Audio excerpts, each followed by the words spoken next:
Yo, what's up? This is JDPX. Welcome sa ating another video. Ito para sa mga nagtatanong before kung pwede nga ba gamitin ang ating mga guitar pedals as our vocal effects. Well, alamin natin yan dito sa ating video. Kaya't meron tayong Zoom MS50G as our vocal effects. Kaya't magta-try tayo dito ng mga few effects na ginawa ko dito. So first, we have delay.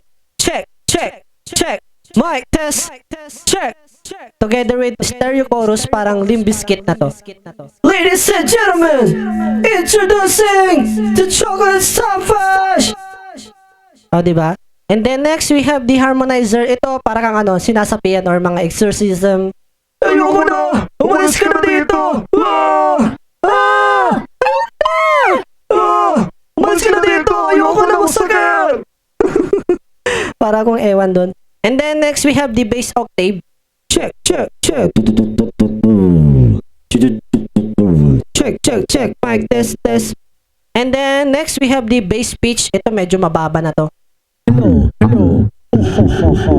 Finisher, finisher, finisher.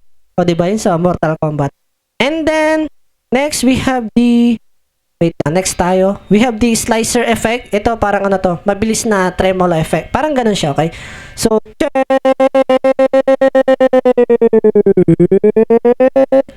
ayun. And then ito, lastly, pinaka most favorite effects ko is the ring mode. So, ganito siya.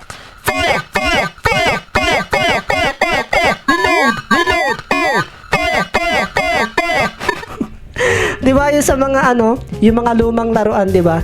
So, ayun, I guess hanggang dito na lang yung video natin. At ito pala, bago natin tapusin itong video natin, kung magtatanong kayo siguro kung pwede nga ba siya gamitin as our vocal effects, well, it depends, okay? Lalo na kung sa live nyo siya gagamitin, okay? Kung sa live nyo siya gagamitin, I would say hindi.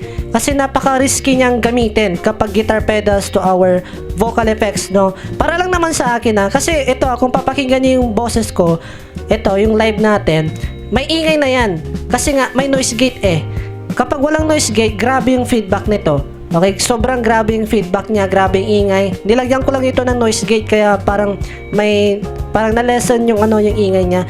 So kung gagamitin niyo siya ng pang live, well, di ko siya recommended kasi napaka-risky niya gamitin. Ayan, nag-iingay na ngayon, nagpi-feedback na. And then next naman, kung gagamitin niyo siya parang lang, experiment, trip-trip lang, paglalaro niyo lang, siguro pwede, no? Kung sa bahay-bahay lang naman, sa bedroom, okay lang naman, parang ganito, nasa bedroom lang ako.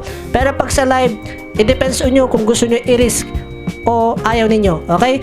Mas mainam na bumili na lang kayo ng mga vocal effects. Although kahit mahal, at least safe. Okay? So ayan, nag-iingay na siya. I guess hanggang dito lang ang video natin. Hopefully nasagot ko yung tanong ninyo. And this is JDPX and keep rock on. Let's go!